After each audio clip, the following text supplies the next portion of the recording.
ഒരു പൗരൻ എന്നുള്ള നിലയ്ക്ക് ഇടയ്ക്കിടയ്ക്ക് ഞാൻ ഇപ്പുറത്തെ സൈഡിൽ നിന്ന് നോക്കും. ഇപ്പോൾ എനിക്കത് നോക്കിക്കൊണ്ടേയിരിക്കണം എന്ന് ആഗ്രഹമുണ്ട്. ഇപ്പോൾ കളക്ടർഷിപ്പ് കഴിഞ്ഞിട്ട് കളക്ടറുടെ പണി കഴിഞ്ഞ് ഞാൻ ഫസ്റ്റ് ചെയ്യുന്നത് ഒരു കൊല്ലത്തേക്ക് ലീവ് എടുക്കുകയാണ് ചെയ്തത്.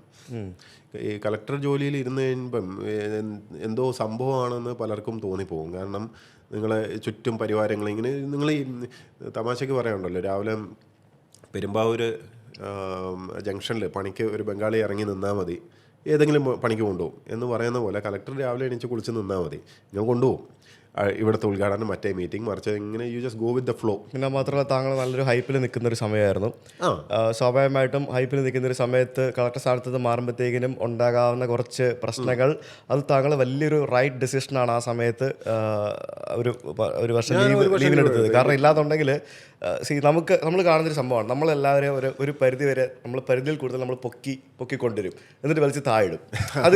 അത് ഒരു വലിയൊരു, പ്രത്യേകിച്ച് മലയാളികൾക്കിടയിൽ വലിയൊരു കാര്യമാണത്. അങ്ങനത്തെ ഒരു വലിയൊരു ഫാക്ടർ സോഷ്യൽ മീഡിയയിൽ ഭയങ്കരമായിട്ടുണ്ട്. സോഷ്യൽ മീഡിയക്കാട്ടിലും മീഡിയക്കാണെന്ന് എനിക്ക് തോന്നിയിട്ടില്ല. കാരണം മീഡിയയ്ക്ക് ഒരു ഈ എസ്റ്റാബ്ലിഷ്ഡ് മീഡിയയുടെ ഒരു തോന്നലുണ്ട്, ദാറ്റ് ദേ ക്രിയേറ്റ് പീപ്പിൾ, ഞങ്ങളാണ് ഉണ്ടാക്കുന്നതും ഇല്ലാതാക്കുന്നതൊക്കെ ഉള്ളൊരു ധാർഷ്ട്യം പലർക്കും ഉണ്ട്.